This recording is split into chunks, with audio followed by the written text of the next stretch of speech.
En el mercado de dinero vamos a hablar por una parte de la demanda de dinero. Y las proporciones de dinero y de bonos que deseamos tener dependen de dos variables muy importantes.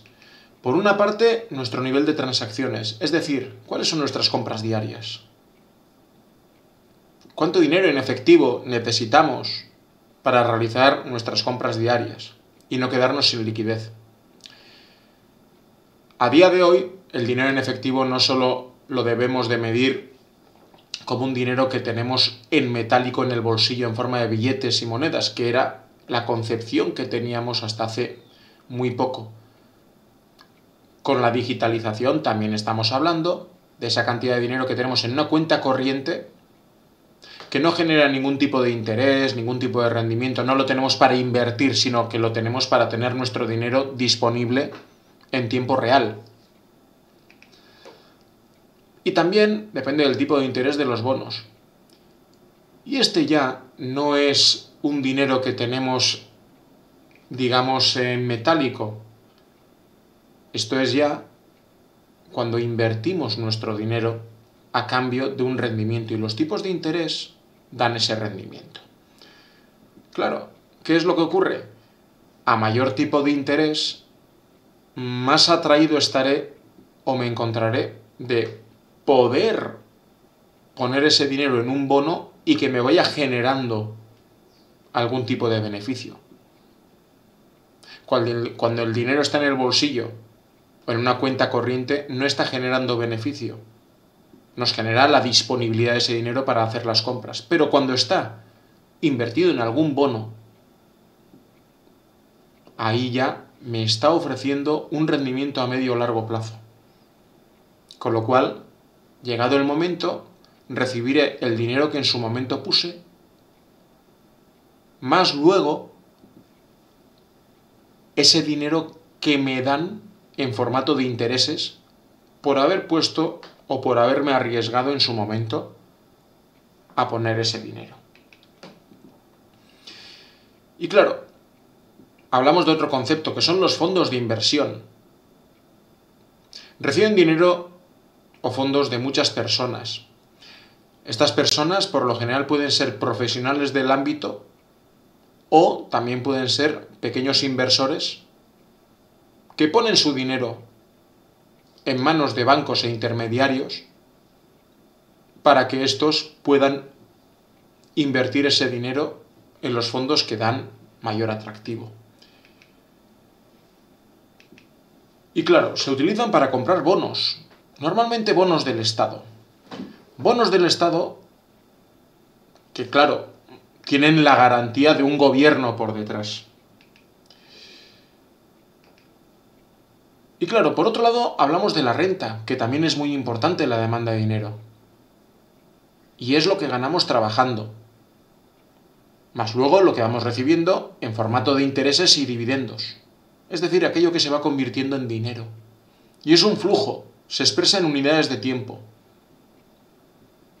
Los intereses y los dividendos los vamos cobrando conforme van pasando ciertos plazos, pueden ser años, semestres, dependiendo de cuáles sean las condiciones en las que en su momento invertimos para esos intereses y dividendos.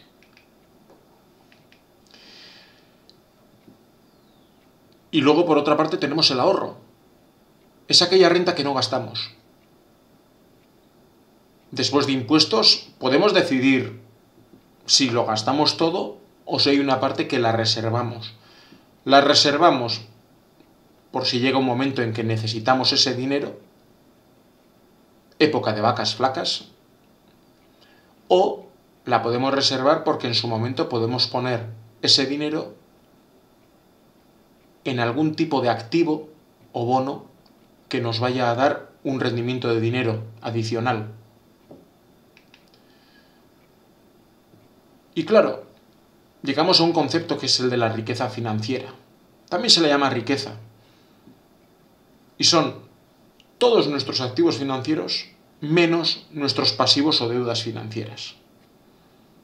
Y si queremos acumular dinero, supondremos en este caso que podemos hacerlo a través de dinero o a través de bonos. Si queremos riqueza,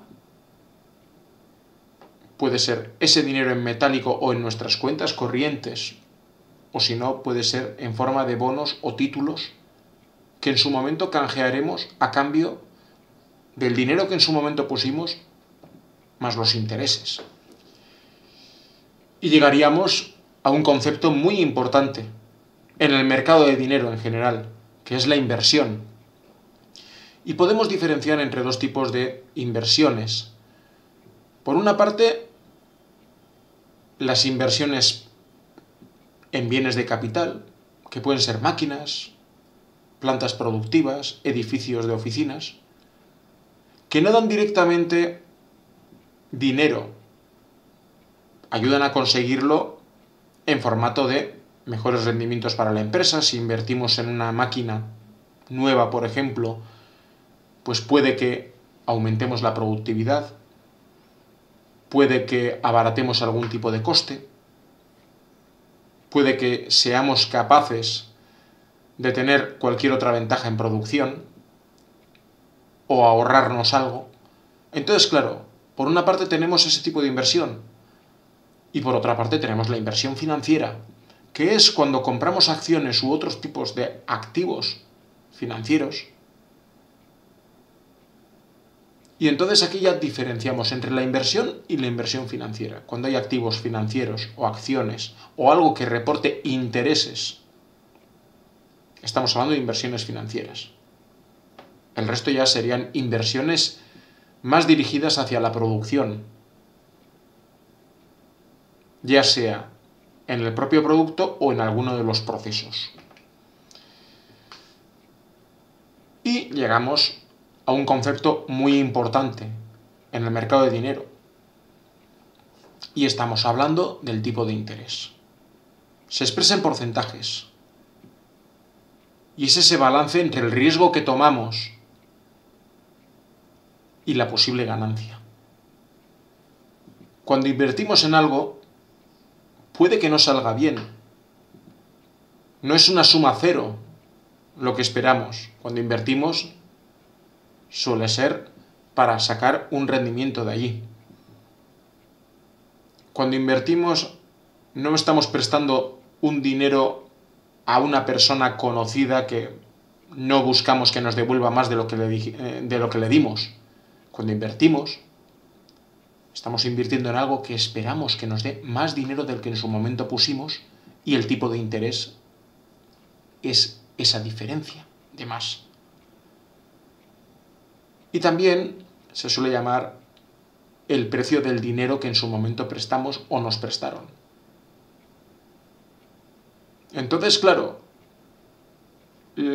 por lo general, conceptualmente, no suele ser totalmente ajeno leer que el tipo de interés es el precio del dinero, aunque luego es verdad que hay que definirlo bien para no entrar en cualquier tipo de equivocación.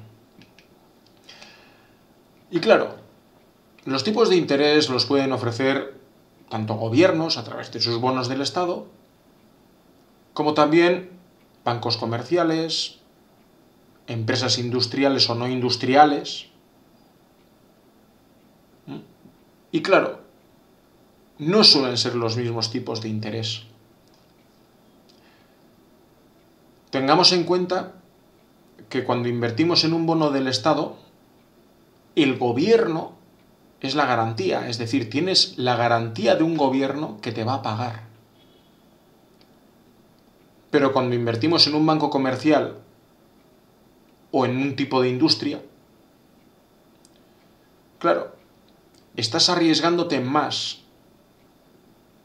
En todos los casos nos arriesgamos, pero en este caso nos arriesgamos más. Un banco comercial puede tener problemas y entrar en bancarrota. Ya lo vimos en la última crisis financiera a partir del 2008. Y una industria o una empresa también puede tener problemas, con lo cual invertir en una empresa pues puede salir bien, pero también puede salir mal. Entonces, claro, ¿qué es lo que ocurre? que si fuera el mismo tipo de interés, todo el mundo iría al dinero seguro, que es el del bono, el que nos da el Estado. Lógicamente, si tenemos, por ejemplo, 1.000.000 de euros y nos dan un 10% de interés en ambos casos, es menos arriesgado cobrar ese 10%, esos 100.000 euros, de un gobierno que de un banco o una empresa que puede que tenga problemas y quiebre. Con lo cual, yo voy a valor seguro, con el mismo tipo de interés. Por eso suele ser diferente. Por eso, por lo general, el bono del Estado suele ser de un interés inferior a lo que podemos estar recibiendo, por ejemplo, en un depósito a largo plazo en banca privada, o de los intereses derivados del éxito de una inversión industrial. Y, por ejemplo, la demanda de dinero y los tipos de interés también dependen mucho de las crisis. Entonces, claro, ya hemos dicho que es una forma de medir el riesgo y tenemos un ejemplo muy claro en la zona euro. Cuando vino la crisis del 2008, una crisis financiera que, aunque comenzó en Estados Unidos, derivó a todo el mundo en mayor o menor medida, Grecia fue uno de los países afectados. La zona euro en general estuvo muy afectada. Y si tomamos como ejemplo a Grecia, pues era mucho más arriesgado invertir en Grecia que invertir en Alemania. Y el gobierno griego necesitaba dinero para hacer frente a las necesidades que estaban surgiendo. Con lo cual, el gobierno griego, para atraer ese dinero, para atraer esa inversión, elevó los tipos de interés. Y podemos ver en este gráfico que los llevó a elevar más o menos a un 16%, con diferentes fluctuaciones, porque si observamos el gráfico, estamos hablando de un interés que fluctúa. No es constante durante todo el tiempo, tiene subidas y tiene bajadas. Y como vemos, si comparamos con Alemania, que era el país más estable de la zona euro durante la crisis, los tipos de interés que ofrecía Alemania eran muy bajos. Rara vez llegaban, a partir del 2008, al 3%. Por lo general eran inferiores al 3%, tomando su pico durante la crisis del 2008 en el propio 2008, que es cuando tomaron medidas de choque. Pero muy lejos, este 4%, de ese 16% que llegó a ofrecer Grecia. La economía griega no daba sensación de confianza, por lo cual era necesario para el gobierno griego ofrecer ese incentivo de gran interés, un interés muy alto comparado con el resto de países de la zona euro. Podéis ver otros países también en este gráfico para comparar, y países que también tuvieron problemas, porque Portugal, Irlanda, España e Italia tuvieron graves problemas como consecuencia de la crisis de la zona euro. Pero Grecia estaba a otro nivel, con lo cual tenía que ofrecer, quisiera o no, unos mayores tipos de interés para atraer dinero. Y claro, podemos convertir esto en una ecuación. Podemos analizarlo a través de una ecuación, que sería esta, donde los tipos de interés juegan en formato negativo, con lo cual estaríamos hablando de que los tipos de interés pueden afectar directamente, y afectan, de hecho ya lo hemos dicho antes, a la demanda de dinero, y a mayor tipo de interés, menor demanda de dinero habrá, porque preferiremos tener todo ese dinero en un banco. Si nos fijamos en un banco o un bono o lo que creamos, Si nos fijamos en la ecuación y profundizamos un poco en el contenido de la ecuación, M supra D sería la demanda de dinero, que sería igual a la renta nominal, expresada como Y, en dólares o en euros, como queramos, en la moneda que estemos utilizando, multiplicada por la función del tipo de interés. Y estaríamos hablando entonces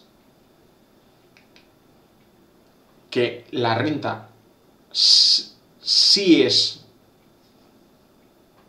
una variable que hace que aumente la demanda de dinero, es decir, la renta tiene un efecto positivo sobre la demanda de dinero, pero el tipo de interés tiene un efecto contrario sobre la demanda de dinero. Tiene un efecto negativo, con lo cual, o inverso, mejor dicho, con lo cual, a mayor tipo de interés, menor demanda de dinero, a menor tipo de interés, mayor demanda de dinero en formato metálico, o en formato, digamos, de dinero en efectivo para tener la disponibilidad para hacer las compras que nosotros deseemos. Esas compras diarias que hemos comentado al principio. Y entonces, claro, esta demanda de dinero explica los motivos por los que decidimos guardar gran parte del dinero que tengamos, la riqueza, en forma de dinero o no. Cuando el tipo de interés es demasiado bajo, renunciamos a esa rentabilidad porque tal vez no merezca la pena, en base a nuestros propios estándares. Y cada uno de nosotros como individuo puede tener un estándar diferente. Puede haber personas o agentes económicos a quienes un 5% de interés no les parezca lo suficiente como para arriesgarse, y puede haber otros a los que sí. Y claro, aquello que no invirtamos porque el tipo de interés nos parece que es bajo, pues estaremos hablando de ese dinero que lo tenemos en formato líquido o con una disponibilidad líquida inmediata y puede convertirse en el medio de cambio de la economía, es decir, ese dinero que utilizamos para nuestras compras diarias y que va circulando por el mercado, esos euros, esos billetes, ese dinero que va circulando. Y entonces la demanda de dinero es, en otras palabras, esa demanda de liquidez frente a activos en teoría más rentables pero menos líquidos. Porque tengamos en cuenta este detalle. Aquello que invertimos ahora en un bono, o en una industria, o aquello que decidamos invertir, dejamos de tenerlo, digamos, líquido o con una disponibilidad inmediata hasta que venza un plazo en el que nos hemos comprometido a prestarlo. Es decir, yo presto ese dinero a cambio de que me lo devuelvan en 1, 5, 10 años con sus respectivos intereses. Pero ese dinero no lo puedo tocar mientras lo he prestado. Ese dinero ha dejado de estar en mis manos. ¿Me pertenece? Sí. Pero ha dejado de estar en mis manos. Si quisiera rescatar ese dinero porque entro en una situación de necesidad, probablemente lo rescataría con una penalización. Porque estoy yo incumpliendo mi compromiso de prestar ese dinero a 1, 5, 10 años a aquello que firmé en su momento.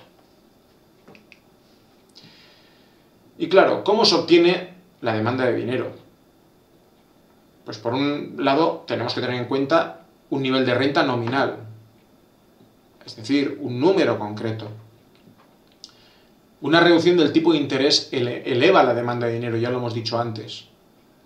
Con lo cual, si tenemos en cuenta un tipo determinado de interés, un aumento de la renta nominal desplazaría gráficamente hacia la derecha la demanda de dinero. Es decir, tendríamos esta situación, donde si hay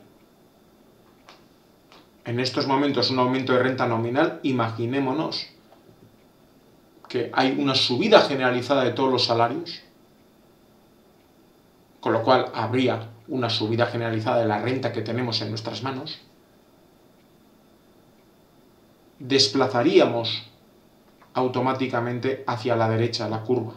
Ya hemos dicho que es una curva de pendiente negativa. A mayor tipo de interés,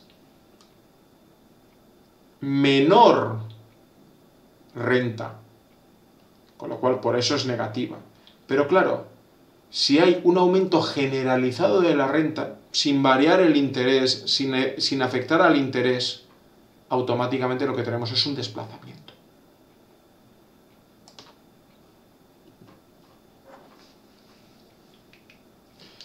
Y entonces, claro, para que los mercados financieros estén en equilibrio, es muy importante que la oferta de dinero y la demanda de dinero estén igualadas. Con lo cual, empezamos a hablar de otro elemento muy importante, que es la oferta de dinero. Volvemos a tener la demanda de dinero y la oferta de dinero. Cuando no es M supra D, podemos decir o nombrarlo M, S, M sub S, M supra S, igual a la demanda de dinero. Y la oferta de dinero es todo aquel dinero que tenemos en estos momentos disponible en el mercado, y empezaríamos a hablar de una relación llamada LM, que la rescataremos más adelante, Liquidity Money. El tipo de interés tiene que ser tal que la oferta de dinero sea igual a la demanda de dinero. Es decir, siempre hay un equilibrio. Siempre hay un equilibrio en el cual nos quedamos allí. No queremos ni más ni menos de uno o de otro. Porque sabemos que no va a merecer la pena ese riesgo. Ni a más riesgo ni a menos riesgo. Y entonces estaríamos hablando de un gráfico más o menos de este tipo, donde la oferta de dinero es constante y está representada a modo simple, pero visualmente efectivo, como una recta totalmente vertical. Y el punto A es aquel en el que tanto la oferta de dinero como la demanda de dinero están en equilibrio, porque no va a haber un tipo de interés mayor para la oferta de dinero que hay, ni tampoco un tipo de interés mayor o menor para la demanda de dinero que hay, que anime a uno o a otro, a un oferente o a un demandante, a mover ficha. Claro, un efecto del aumento de la renta nominal afecta al tipo de interés. Y entonces provocaría una subida. Con lo cual, imaginémonos, hay una subida generalizada de los sueldos y salarios. Todo el mundo es, digámoslo de una forma simplista, más rico. Pero no se realiza ninguna variación en la oferta de dinero. El Banco Central decide que el dinero que hay en el mercado es el suficiente para seguir adelante. Pero claro, los agentes económicos que ofrecen los tipos de interés, ya sean gobiernos, ya sea banca privada o ya sea también una industria que necesita determinado empuje, sabe que hay dinero en el mercado y va a querer atraer ese dinero, sacar ese dinero de una forma, digamos,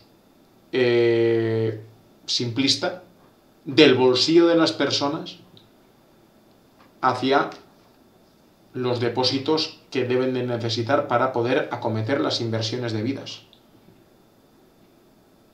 Y claro, cuando subimos los tipos de interés, que es lo que ocurre en este ejemplo cuando aumenta la renta,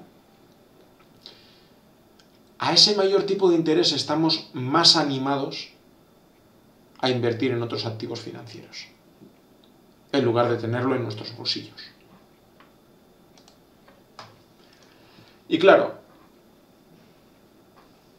¿qué ocurriría si aumentásemos la oferta monetaria? No la demanda, sino la oferta. Y en este caso imaginémonos que el Banco Central decide emitir más euros. El Banco Central Europeo llega a la conclusión de que necesita mayor liquidez en el mercado, de que es necesario ofrecer más euros al mercado y entonces simplemente emite más dinero y lo saca. Pues entonces ocurriría justo lo contrario a lo que ha ocurrido antes. Hay mucho más dinero en el mercado, pero los sueldos y salarios no cambian. No estaríamos automáticamente invirtiendo más, sino que directamente en equilibrio habría un tipo de interés menor. A más dinero en el mercado, habiendo dinero, los individuos y agentes sociales no tendrían tanto incentivo para invertir. Con lo cual, varía en forma inversa a lo que hemos visto antes. Si volvemos atrás, vemos que la situación era totalmente opuesta. En uno de los casos hay un aumento del tipo de interés, porque ha aumentado la renta nominal. Esa subida generalizada de salarios, por ejemplo. Pero en este caso no ha habido ningún tipo de subida generalizada de sueldos, sino que simplemente el Banco Central Europeo ha decidido emitir más dinero y ponerlo a disponibilidad de las personas y de los agentes económicos. Con lo cual, a mayor dinero, menor tipo de interés en este caso. Y claro, para ello, para poder, digamos, afectar en una manera o en otra este equilibrio, se suelen realizar operaciones de mercado abierto. Y es un método utilizado por los bancos centrales para cambiar la cantidad de dinero que hay en el mercado. No siempre emite nuevo dinero un banco central. A veces realiza operaciones de mercado abierto. Con lo cual, utiliza el dinero ya existente sin crear ningún billete nuevo, por decirlo de una manera, para adquirir o para colocar en el mercado los bonos. Y con eso, o saca dinero del mercado, por ejemplo, cuando lo que hace es vender diferentes tipos de bonos que puede haber. Por lo general lo que hace es, si lo vendo, alguien me está pagando ese dinero está, entre comillas, desapareciendo del mercado. Y entonces lo que hago es restar un poco de liquidez a ese mercado, con lo cual lo que hago es desplazar esa curva de oferta no a la derecha, como hemos visto antes en el ejemplo, sino a la izquierda. Y afecta a los tipos de interés. Entonces, claro, cuando el Banco Central compra bonos, lo que está haciendo es comprar bonos, con lo cual pone más dinero en el mercado, a alguien le está pagando por esos bonos, ese dinero va al mercado y estamos hablando de una operación de mercado abierto expansiva. Expande la oferta monetaria. Y en cambio, si lo que hace es vender bonos, está retirando ese dinero. Con lo cual, está realizando una política de mercado abierto contractiva o restrictiva. Se suele hablar de las dos formas, es decir, contractiva o restrictiva. Estaríamos hablando del mismo tema en estos momentos. Y claro, el precio de los bonos y el tipo de interés que estos pagan siguen una relación inversa. Y siempre siguen en base a esta ecuación de aquí. Las letras del Tesoro, por ejemplo, son emitidas por el gobierno y prometen pagar dentro de un año o menos. Y entonces, en este supuesto, si compramos un bono al precio de hoy, del precio X, y lo conservamos durante un año, tendremos una tasa de rendimiento que va a convertirse en esa tasa de rendimiento que nos van a tener que dar esos 100 más este dinero resultante de esta ecuación. Si conocemos el tipo de interés, podemos deducir el precio del bono utilizado a través de la misma fórmula. Entonces, estaríamos hablando de esta ecuación. Como podéis ver, todo se basa en ecuaciones matemáticas que no revisten, en este caso, para entender la economía de una manera general y no tan en detalle como un experto, pero sí de forma que podamos entender el funcionamiento. Todo se basa en ecuaciones más o menos simples o que desde luego no tienen un nivel de complejidad demasiado alto. Entonces, resumamos lo que hemos aprendido hasta ahora. Por una parte, el tipo de interés se determina al igualar la oferta y la demanda de dinero. Es decir, estamos hablando de un tipo de interés en equilibrio. Si modificamos la oferta monetaria, el Banco Central puede influir en el tipo de interés. Es su manera de influir en el tipo de interés. Ya hemos visto que esta oferta monetaria puede ser modificada a través de diferentes mecanismos.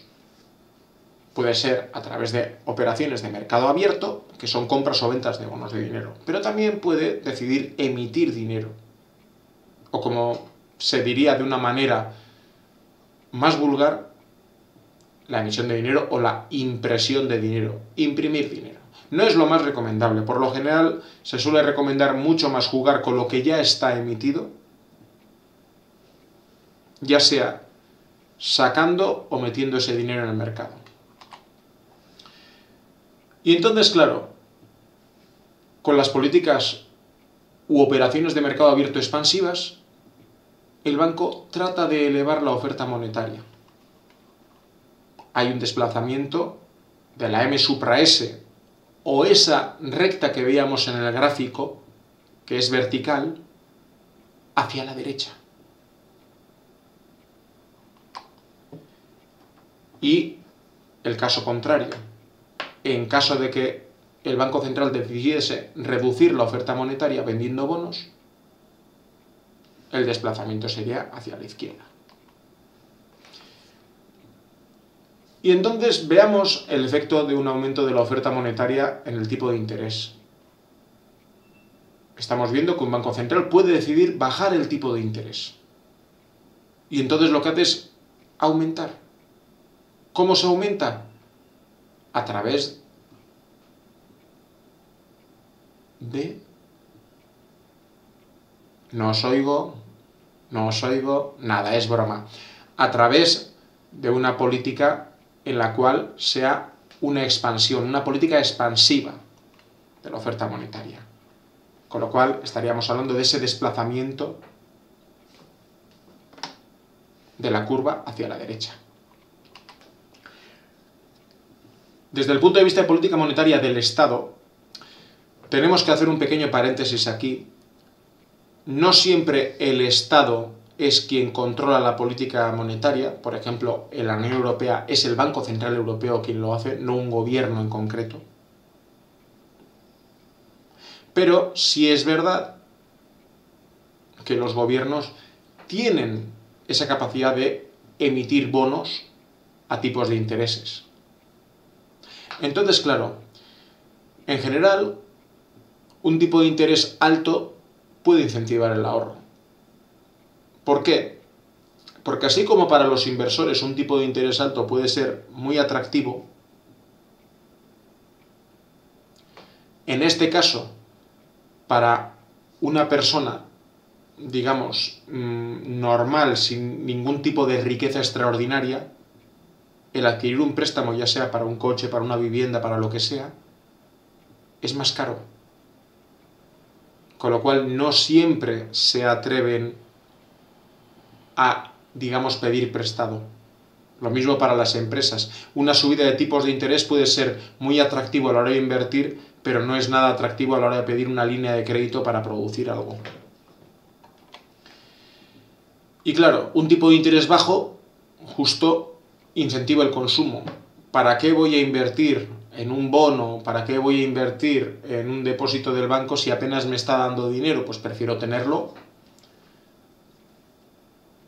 en metálico. Pero claro, también es verdad que al estar los tipos de intereses tan bajos, puede generar el efecto inverso al que hemos comentado antes. Es más barato, entre comillas, endeudarse, es decir, me voy a endeudar para comprar un coche o una vivienda y me va a salir a un precio que puedo asumirlo, porque no es tan alto, no tengo que pagar ese rendimiento de intereses tan alto. Generalmente se suele jugar con los tipos de interés en forma de que cuando ha habido un repunte demasiado fuerte y demasiado peligroso del consumo y puede generar inflación, por ejemplo, se trata de elevar el tipo de interés. En cambio, cuando hay problemas en el consumo, el tipo de interés bajo suele incentivar ese consumo y suele mover la economía. En este sentido, los bancos centrales suelen tratar de, entre comillas, jugar con ese dinero de forma que los tipos de interés que hay ni estén generando demasiada inflación, ni estén secando demasiado el mercado. Entonces, estamos hablando de continuas revisiones del tipo de interés y de continuas revisiones de las medidas a tomar en la política monetaria para que no tengamos ni problemas en el consumo, ni problemas, digamos, en las inversiones, ni problemas derivados de estos en lo que sería temas relacionados con la inflación, por ejemplo. Y claro, de ahí estamos hablando de la intervención sobre los tipos de interés. O fomentamos el ahorro o fomentamos la expansión, pero siempre sujeto a objetivos macroeconómicos generales. El Banco Central Europeo, por ejemplo, ha tenido tradicionalmente un rol que ha sido luchar contra la inflación. Pues sus medidas suelen ir, salvo alguna excepción por algún motivo determinado, dirigidas a la lucha contra la inflación. Y entonces también tenemos la trampa de la liquidez. El Banco Central Europeo puede influir en el tipo de interés, pero no de forma ilimitada. Llega un momento en que, conforme vemos en este gráfico, el Banco Central Europeo o cualquier otro banco central puede estar jugando de una forma totalmente diferente.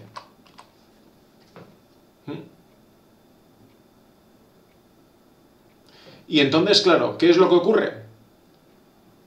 Que llega un momento, sobre todo aquí, donde ya no puede bajar más, porque ya los tipos de interés ya más bajos no pueden ser. Llegarían a rozar cero.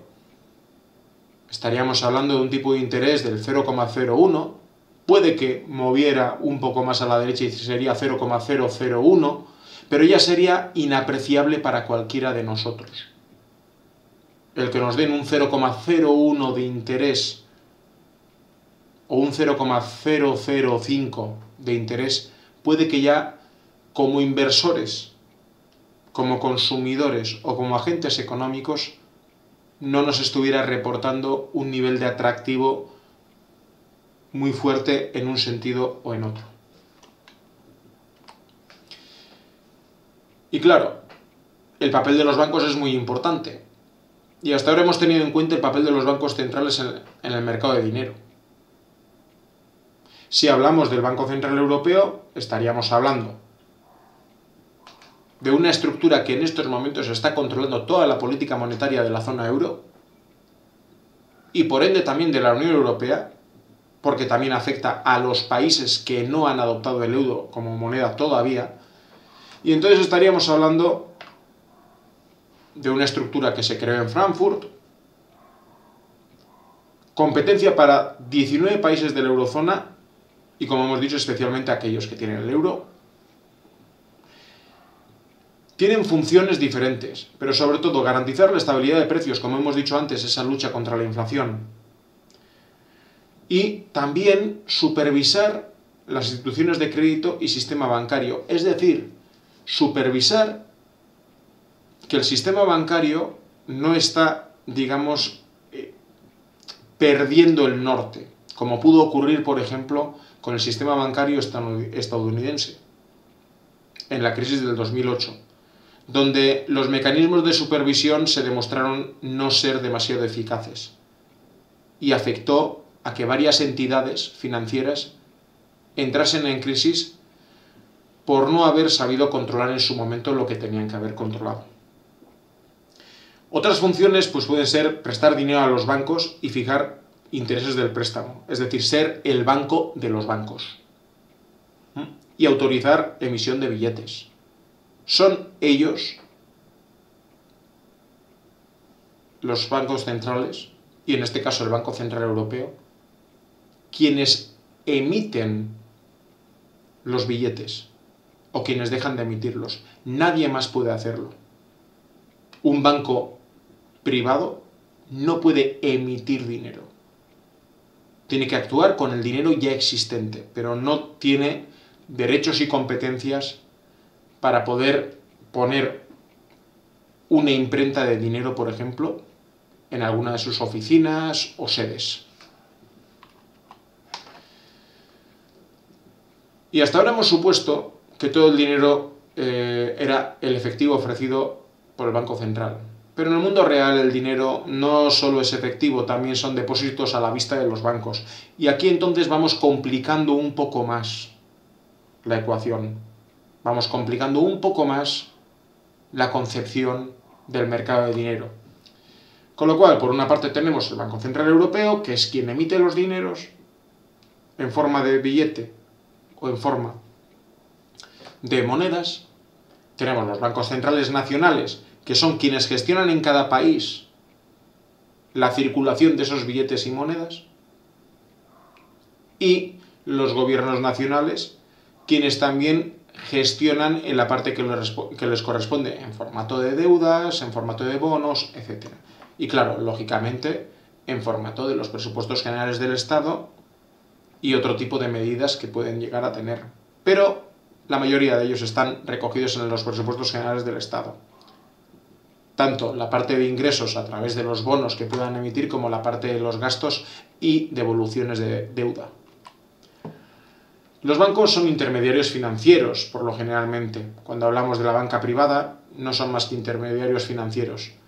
Reciben los fondos que nosotros podemos depositar y los fondos que las empresas pueden depositar, sus cuentas, y son depósitos a la vista. Y pueden utilizarlos para comprar bonos o para hacer préstamos a otras personas y empresas. Es decir, para decirlo de una manera rápida, el dinero que nosotros ingresamos en nuestra cuenta corriente suele ser utilizado para comprar otros bonos y préstamos. ¿Qué es lo que ocurre? Nosotros podemos exigir nuestro dinero. Vamos en cualquier momento a nuestra oficina y les decimos: queremos cancelar la cuenta, queremos quedarnos con el dinero que tenemos en la cuenta. Y nos lo devuelven. Pero, si todos hiciéramos eso, los bancos deberían de recibir ese dinero que han prestado en su momento, para luego podernos devolver, y no siempre es posible. Porque los plazos y los momentos son totalmente diferentes. Con lo cual, en tiempos de crisis, muchos bancos suelen entrar en quiebra por este tipo de situaciones en los cuales, cuando hay una crisis, las personas se asustan, van a su banco a retirar dinero y llega un momento en que tal vez ya no les quede más dinero en el propio banco porque en su momento ya lo prestaron y están a la espera de que les devuelvan ese dinero prestado para poder devolverlo. Y lo han podido prestar en formato de compra de bonos cuando hay estados por medio o en formato de préstamos privados a personas y empresas. Y claro, el activo de los bancos está compuesto por bonos o préstamos. Bonos adquiridos en su momento y que en su momento le darán ese rendimiento, o préstamos que ha concedido y que la gente va devolviendo conforme a las cuotas que se han fijado en el contrato. Y estaríamos hablando que el pasivo de los bancos sería los depósitos a la vista. Es decir, el dinero que nosotros hemos ido dejando al banco es un dinero que nosotros le hemos dejado al banco. Cuando abrimos una cuenta corriente o una cuenta de ahorro, cualquier otro tipo de cuenta que abramos en un banco, es un dinero que nosotros estamos depositando, pero es como si le estuviéramos prestando al banco. Y es su pasivo. Es un dinero que no es suyo, es nuestro. Y claro, además hay unas reservas. El Banco Central Europeo también mantiene una política de reservas. Entonces, claro, todo banco está obligado a tener un porcentaje de reserva en el Banco Central. Y entonces, claro, si vemos este flujo, este esquema, pues por ejemplo, imaginémonos, tenemos dos bancos, tenemos un banco central y tenemos dos empresas. Prácticamente todo lo que podemos tener en formato de ejemplo. Este banco central lo que hace que es, pues va, digamos, operando con los bancos. Es decir, el Banco Central nunca llega a tocar ninguna de las dos empresas que vemos ahí. La actividad del Banco Central es interactuar con el Banco 1 y el Banco 2. Y entonces, podemos estar hablando de que, por ejemplo, la empresa 1 vende una maquinaria, o al revés, la empresa 2 compra la maquinaria de la empresa 1. Cualquiera de los dos casos. Entonces imaginémonos, cuando una empresa le compra a la otra, la operación es interbancaria, es decir, rara vez vemos a una persona con un maletín ir de una empresa a otra a pagarle una maquinaria que puede ser muy cara, puede ser de 1 millón de euros, por ejemplo, por decir un precio muy alto, para magnificar este ejemplo. Lo que hace que es una transferencia de banco a banco. Yo tengo mi cuenta corriente en el banco 1, con lo cual transfiero mi dinero al banco 2 en forma de pago por esta máquina que le he comprado. Si el Banco Central Europeo viera que hay un exceso de liquidez en el mercado, es decir, que se está moviendo demasiado dinero y que esto pues, va a afectar a la oferta de dinero y va a bajar demasiado los tipos de interés y puede haber demasiada liquidez en el mercado porque la gente no va a querer invertir porque hay unos intereses muy bajos, lo que va a hacer es llamar al Banco 1 y al Banco 2, entre comillas llamar, para retirar ese exceso de liquidez y así mantener un cierto equilibrio. Con lo cual, la banca comercial va a interactuar tanto con las empresas porque son sus clientes, pero también va a interactuar con el Banco Central, que es quien le va a estar marcando las pautas del dinero. Y los bancos tienen reservas por 3 razones. La primera, en un día cualquiera, si se deposita el dinero, también se puede retirar. Y entonces, claro, tienes que tener dinero ya sea para atender a quienes lo quieren retirar o también a la espera de recibir a aquellos que lo van a depositar. Un día cualquiera también puede ser una situación en la que las personas que tienen cuentas en un banco extienden cheques a personas que tienen cuentas en otros bancos. Y entre ellos, entre los bancos, tienen que ir operando el movimiento ese de pago, cobro de esos cheques. Y los bancos están sujetos a requisitos de reservas. En Estados Unidos, por ejemplo, tienen un coeficiente de reservas del 10%. En Europa es menor. Ese coeficiente de reservas, ¿qué quiere decir? Que una proporción de tus depósitos, de todos los depósitos que tienes a la vista en el banco, una proporción porcentual, lo tienes que tener en formato de reserva.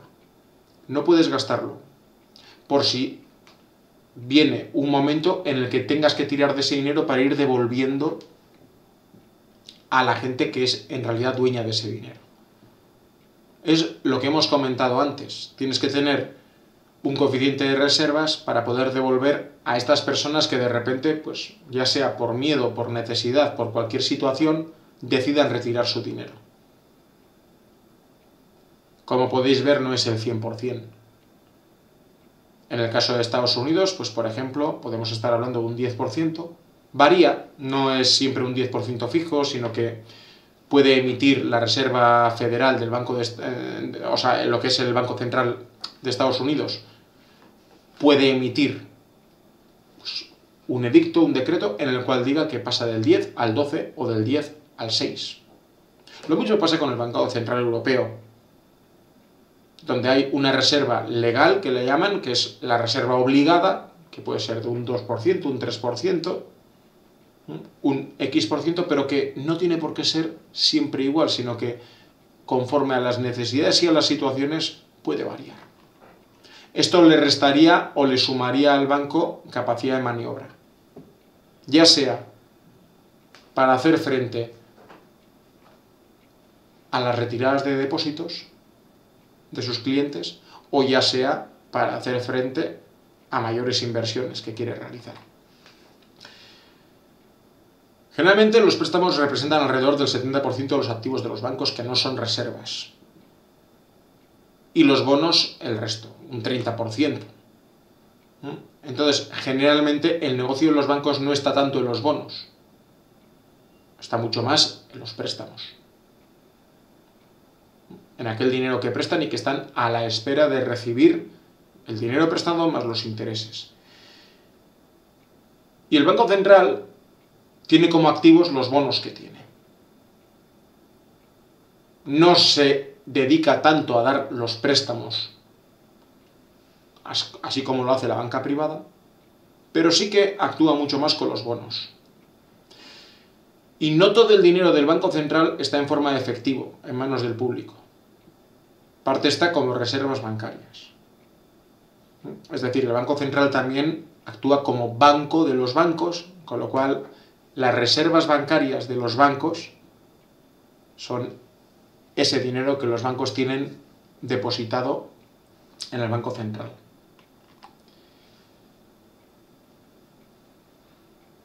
Y claro, pues cuidado con crear el dinero de la nada, ¿no? Y tenéis, para mayor información, un enlace en esta página donde os pueden explicar cómo se crea y quién lo hace.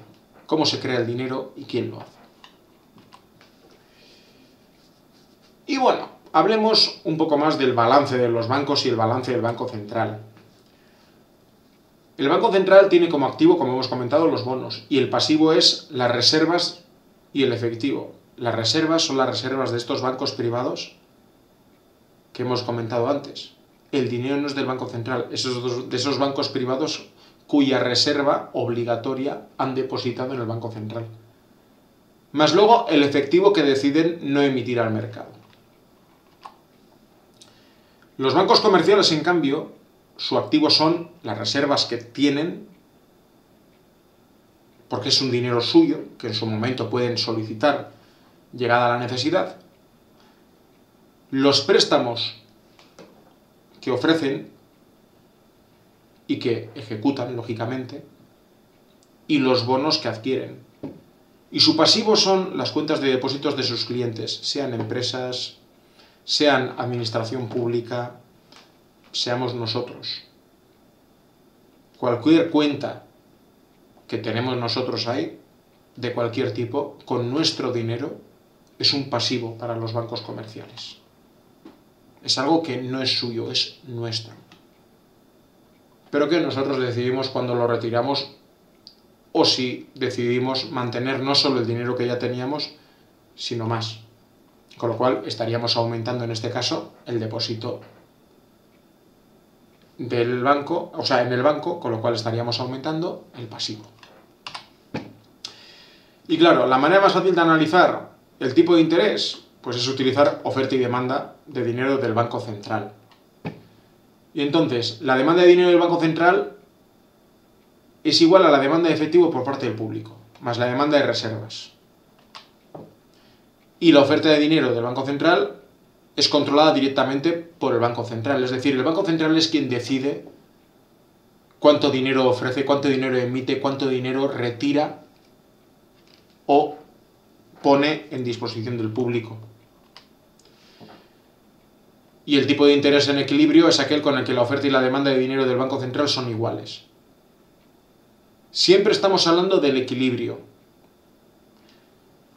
Todo banco central siempre va a ir buscando el equilibrio. El mercado de dinero en sí mismo irá buscando el equilibrio. Y cuando los individuos pueden tener tanto efectivo como depósitos a la vista, pues tenemos dos decisiones a tomar. Primero, cuánto dinero vamos a tener, y segundo, qué parte de ese dinero vamos a tener en efectivo y cuánto va a ir a un depósito a la vista, o bueno, que al menos lo tengamos no en nuestras manos físicamente.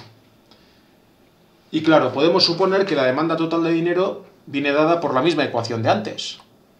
Esto no cambia. Y el efecto es igual, el tipo de interés tiene un efecto negativo. Y entonces, claro, la demanda de dinero en efectivo y de depósitos a la vista vienen dadas por esta relación, donde el efectivo y la oferta monetaria se expresa con un coeficiente llamado C, que siempre está entre el 0 y el 1. Si fuera 0, lógicamente, no habría efectivo en el mercado. Si fuera 1, el efectivo del mercado y la oferta monetaria serían iguales. En ninguno de los dos casos estaríamos hablando de una situación ni deseable ni controlable, con lo cual, por lo general, la C siempre suele variar entre el 0 y el 1. Nunca suele ser igual a ninguno de los dos extremos. Sería un problema en cualquiera de los dos casos. Cualquiera de los dos extremos sería un problema.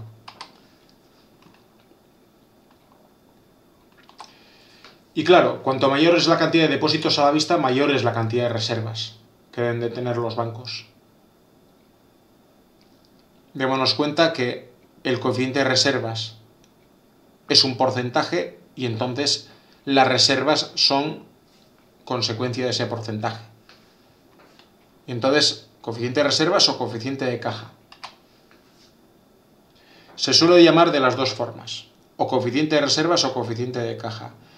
También oscila entre el 0 y el 1.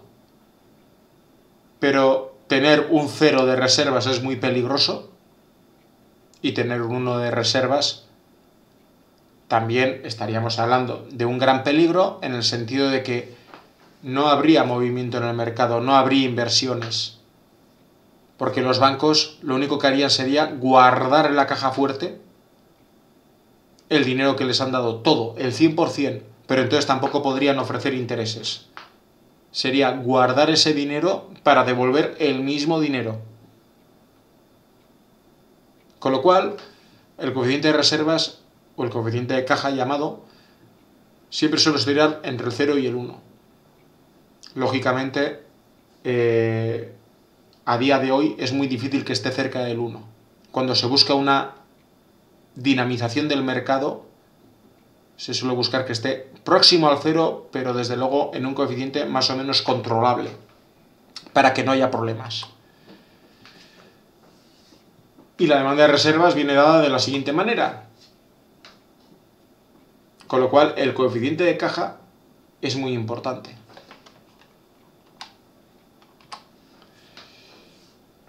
Y la demanda de dinero del Banco Central es igual a la suma de la demanda del efectivo y la demanda de reservas, que sería esta ecuación de aquí, que luego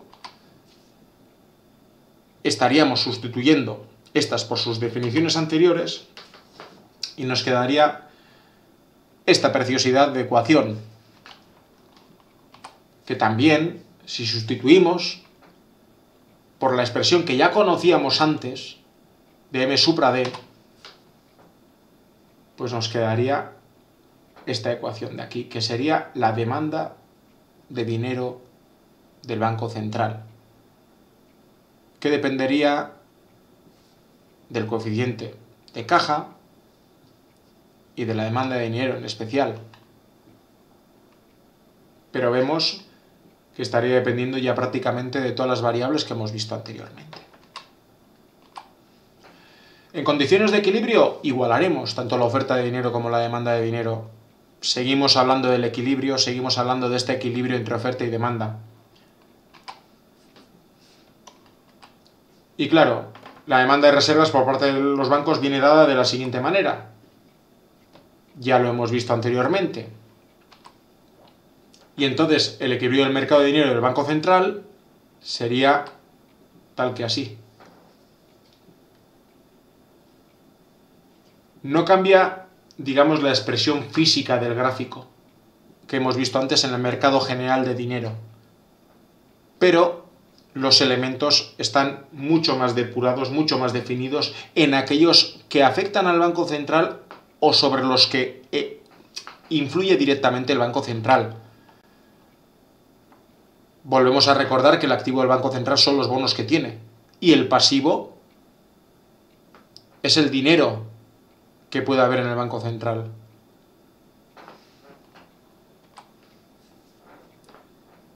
Y luego tenemos el mercado interbancario. Claro, entre los bancos hay un mercado en el cual se prestan dinero mutuamente. Se prestan reservas entre sí para poder mantener requisitos legales.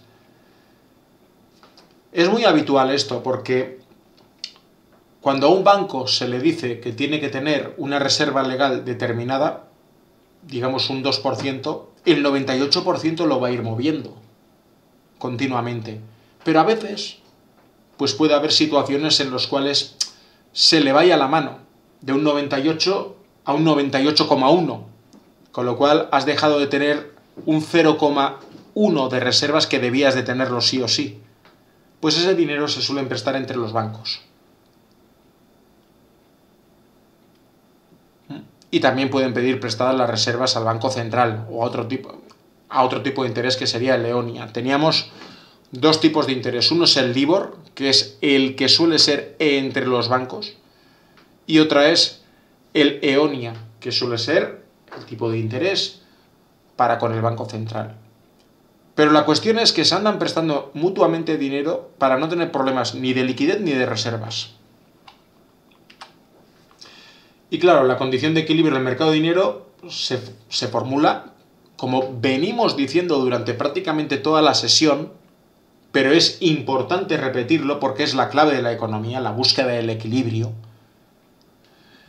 entre, por un lado, la oferta total del dinero, que sería la oferta monetaria, y la demanda de dinero o la demanda total de dinero, que ya hemos visto anteriormente. La oferta de dinero podría expresarse por esta parte de la izquierda, este cociente, multiplicado por H, y la demanda de dinero ya la hemos visto anteriormente. Recordemos que el tipo de interés, que aquí no está expresado, pero lo hemos ido expresando durante toda la sesión, tiene un efecto negativo. Y claro, la oferta total de dinero es igual al dinero emitido por el Banco Central. Y se denomina la base monetaria, también llamado dinero de alta frecuencia. Y estaría, digamos, multiplicado por el llamado multiplicador de dinero, que sería este cociente de aquí. A esto se le llama el multiplicador de dinero. En macroeconomía hay muchos tipos de multiplicadores. En el mercado, digamos, de dinero, este es el multiplicador de dinero.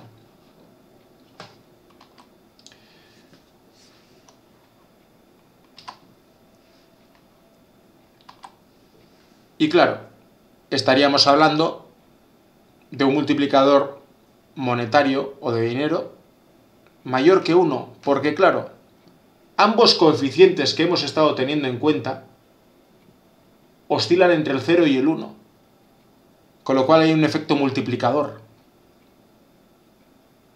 Y entonces refleja un aumento final de la oferta monetaria por cada unidad de base monetaria emitida por el Banco Central, es decir, por cada euro emitido por el Banco Central hay un efecto multiplicador. Cada euro, incluso cada céntimo de euro, si fuéramos mucho más a detalle. Pues extrapolemos esto a billones con B de euros. Y claro, el multiplicador es conforme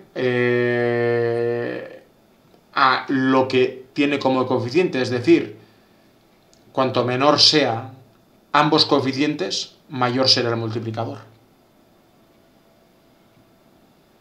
Entonces, claro, cuanto menores sean ambos coeficientes, claro, estamos hablando de una demanda menor de efectivo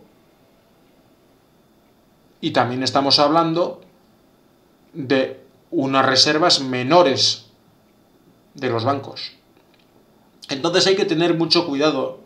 El multiplicador de dinero no tiene que tener como objetivo que sea lo mayor posible, sino que estos coeficientes sean lo suficientemente equilibrados como para no tener problemas en un sentido o en otro.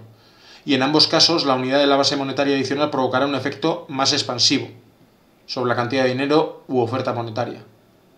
Tengamos cuidado de pensar que a menores coeficientes todo es mejor. Un coeficiente demasiado alto seca demasiado la economía, en ambos casos, pero un coeficiente demasiado bajo es pernicioso también para la economía, porque la puede volver muy volátil y puede haber graves problemas en el mercado de dinero. Y claro, el aumento último de la oferta monetaria es el resultado de las sucesivas rondas de compras de bonos. No se compra una vez, no se compran dos, se está continuamente comprando y vendiendo bonos, de forma que se trata de mantener ese equilibrio. Y entonces, claro, la primera al inicio del Banco Central. El Banco Central es como si emitiera un pistoletazo de salida en el mercado abierto. Y la banca privada, los bancos que conocemos, son quienes luego dan respuesta, responden a ese pistoletazo de salida comprando ellos también y vendiendo, realizando las compraventas de bonos. Cada uno pues en la función que le corresponda y siguiendo, digamos, ese interés empresarial que pueda tener. Y con esto terminaríamos la sesión de hoy. Si tienes alguna duda, no tengas ningún reparo en poder ponerte en contacto conmigo y en poder realizar las preguntas que estimes oportunas. Nos seguimos viendo en la siguiente sesión.